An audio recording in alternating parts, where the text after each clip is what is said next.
HRC music की audio video सबसे पहले देखने के लिए लाल बटन दबाकर हमारे चैनल को सब्सक्राइब करें और घंटी के निशान को की गई की बात छै जे देखै छियो कोसिया सूप नारियल सब ल क जाय छौ। तोरा नहीं पता छौ छठी मैया का पावन आबि गेलै तही दुआरे से कोसिया सूप नारियल सब ल क जाय छै।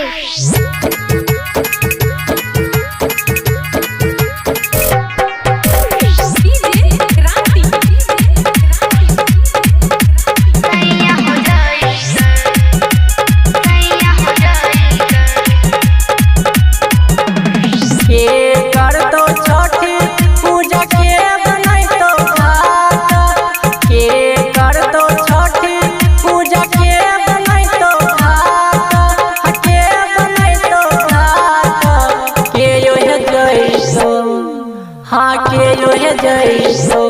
दौरा उठाई के छठी घाट के योहे जैसो दौरा उठाई के छठी घाट के योहे जैसो। सासू करतै छठी पूजा देवर बनैतै घाट सासू करतै छठी पूजा देवर बनैतै घाट देवर बनैतै घाट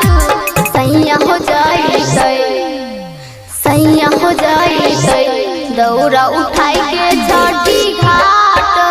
सैया हो जाइतै दौरा उठाई के छठी घाट सैया हो जाइतै सैया हो जाइतै सैया हो जाइतै।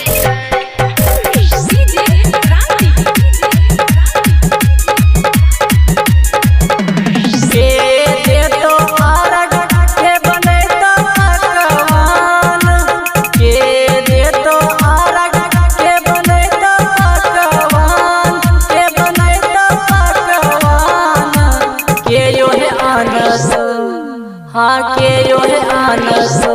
कोसिया नारियल फल पान के योहे आनस सुपवा नारियल फल पान के योहे आनस। जेठानी देतै अर्घ नंद बनेतै पकवान जेठानी देतै अर्घ नंद बनेतै पकवान नंद बनेतै पकवान ससुर जी आनतै कोसिया नारियल फल पान ससुर जी आनतै सुपवा नारियल फल पान ससुर जी आनतै ससुर जी आनतै ससुर जी आनतै।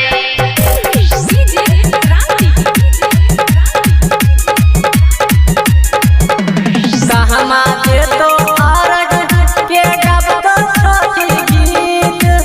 कहमा के तो अर्घ के गबत छठी गीत के गबत छठी गीत के यो लगैसो हाँ के यो लगैसो छठी मैया सहाराजी के यो लगैसो छठी मैया